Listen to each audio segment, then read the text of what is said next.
У праздник Вознесения Господнього і у послідуючі дні перед нами завжди стоїть радость, яку подарував нам Бог. Бог зійшов з неба, взяв наше тіло, котре Адам заразив не яблучком ізив, не грушку, не сливку. Адам і Єва протягнули руки до заборонених плодів, до забороненої інформації. Адам і Єва були ворожки, гадалки, контактували з екстрасенсами, заразили свою природу гріхом і беззаконням і втягнули у нас смерть. Смерть Бог не создавав. Смерть була причиною непослушання чоловіка, сопротивлення волі Божої. Так зайшла смерть, но Бог помилував род людський, сходить сам Бог з небес, бере наше тіло на себе, родиться від Діви Марії і зціляє наше тіло. І став новим Адамом. І тепер уже хто вірує во Христа Ісуса, хто сповідається, причащається Його тіла і крові Христової, в тому починаються процеси оновлення, очищення, возростання, ізгнання вірусів гріха із тіла, і чоловік стає на путь святості.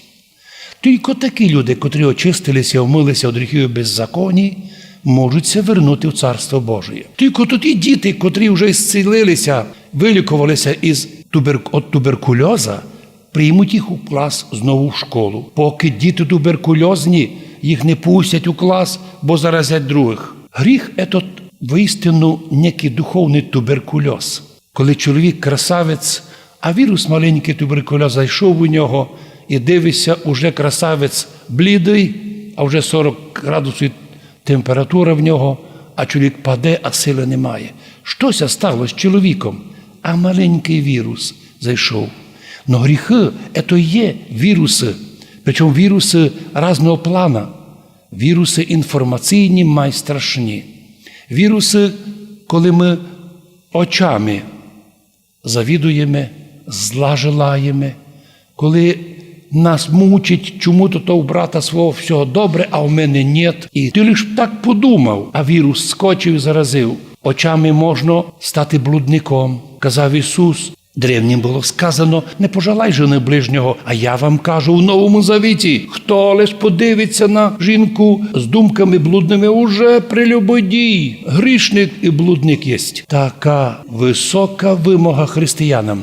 А що ми чуємо? Ложь, клевети і обмани. Скільки людей такся радують Слову Божому, люблять до церкви ходити, сповідатися, причащатись, читати Євангеліє, духовні книги, наставлення. А кілька людей не можуть терпіти, чути правду. Вони включають усі канали телевізору, аби ложь чути. Вони ся купають у ній. Їм добре, коли їх обмануть. Наб'ють, обмануть, ограблять. І ще раз наб'ють, обмануть і ограблять. А їм так добре. Вони привикли на обман. Це люди цього світа, люди не церковні, люди безбожні, люди, котрі тут на землі майже все доклі тратять. І в тому случаю, і в вічності ніч не мають. У православних християн, дітей Божих, є такі случаї, коли цей світ мучить, коли забере тя пенсію, зарплату, коли тя захватить дом, іноді низько захвачують храми від людей. Но тим самим вони обідняються матеріально, но остаються у церкві, де б вони на вулиці молили, в кладбищу, де вони там церков.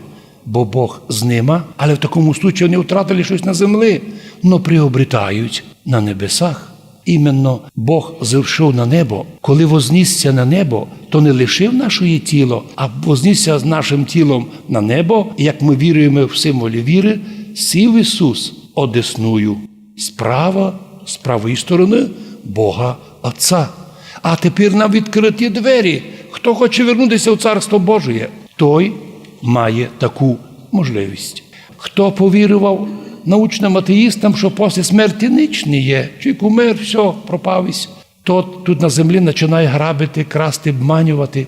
Ведь проблема безбожників і тих злочинців не в тому, що вони мають опит і високий клас красти, обманювати, а в тому, що вони себе обкрадують, в тому, що вони щось наберуть на землі, а в вічності ніч не мають. І вони це розуміють, тому і злобствують тут на землі, сміхуються над людьми Божими, купаються в багатстві, зачастую багатство украдуть і вивезуть у чужі держави, а навредити своєму народові – це перший признак пропащих духовно.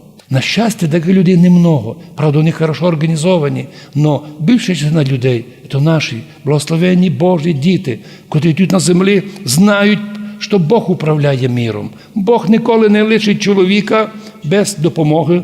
Бог укаже тобі зайняти твою нішу, де тобі трудитися.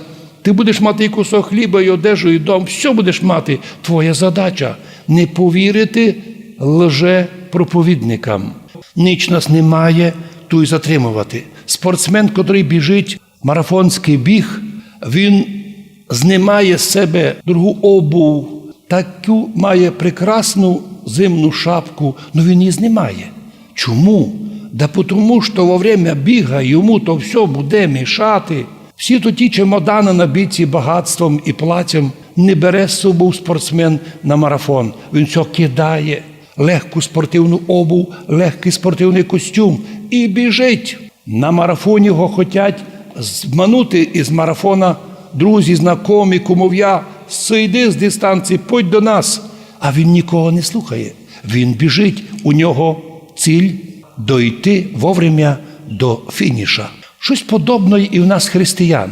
Скільки в всьому світі ми загружаємося чемоданами, шкафами, уже тільки шкафів забитих, а ще мало, а вже не можуть, а вже все мішає нам, вже нас стиснуто, а ми все одно збираємо. І так чоловік себе нагружає. Тільки займайся ділами, що однажды повністю захлопнеться його життя без свободного часу. Іменно этот момент і є началом духовного падіння чоловіка і катастрофи духовної. Щоб того не було, наші люди завжди думали мати кусок землі, мати дом і мати дітей, но завжди ум їх був в небесах. Починали робити з молитвою, заканчували з молитвою, у біді напасті просилися на Бога, при потребі організовувалися на захист. Ето були люди. Такі наші предки. Історія показала, що чим більш церковні люди, тим були більше способні сокотитися, своє держати. І Бог їм благословив, що й діти, і правнуки, і до 10-х поколінь живуть ці люди. А от тоді, котрі повірили чужим ідеологіям, вроді временно їх щось їм і заплатили, або щось дали. Но їх коріння Бог вирвав, і вже їх не є. Не є ні діти, ні внуки, все пропало. Кілько буває в наших селах, де жили люди, славні, великі люди, але були не церковні. Не є ні їх, ні діти, все пропало, а маєток куплять чужі люди. Так Бог з корінням вириває людей безбожних, але це треба видіти і знати. От чому ми сьогодні, коли молимося о здравії наших дітей, споминаємо упокоєння усопших, завжди кажемо: Господи, устрой наше життя так, щоб ми тут на землі. Що необхідно нам, Господи, дай, що лишнє одніми. Или навчи нас не прикладувати серця до багатства свого, бо кичуть приклеїться, до землі пропав. Лем тоді, коли чоловік свободно дивиться на небо, коли в нього йде молитва, коли він часто сповідається, причащається, лем тоді чоловік живий, способний реалізувати таланти, способності, творчо жити, не просто німо, глухо і так лише як потребитель, а як созидатель, творець. Це перший признак церковних людей. З числа атеїстів ніколи не було воїнів, які б металися груддю над зод. З числа безбожників в основному формувалися злочинці і различні величественні високопосадовці, а з числа настоящих християн формувалася серцевина нації. Народ – це сама головна частина, це віруючі люди. Господи, благослови наших людей, щоб ми були такими духовними, благословенними, щоб ми ніколи не боялися, що Бог нам щось не дасть, або щось у нас візьмуть без нас. Бог, а ще не попустить, ніч не буде. Бо так поступаючи тут на землі, вручає свою долю в руки волі Божої. Ми тут на землі, діти Божі, сильні, кріпкі, не маючи страха, а у вічності разом з святими зможемо бути вознесені на небо і в'єдно з Господом нашим жити в Царстві Божім вічно. Амінь.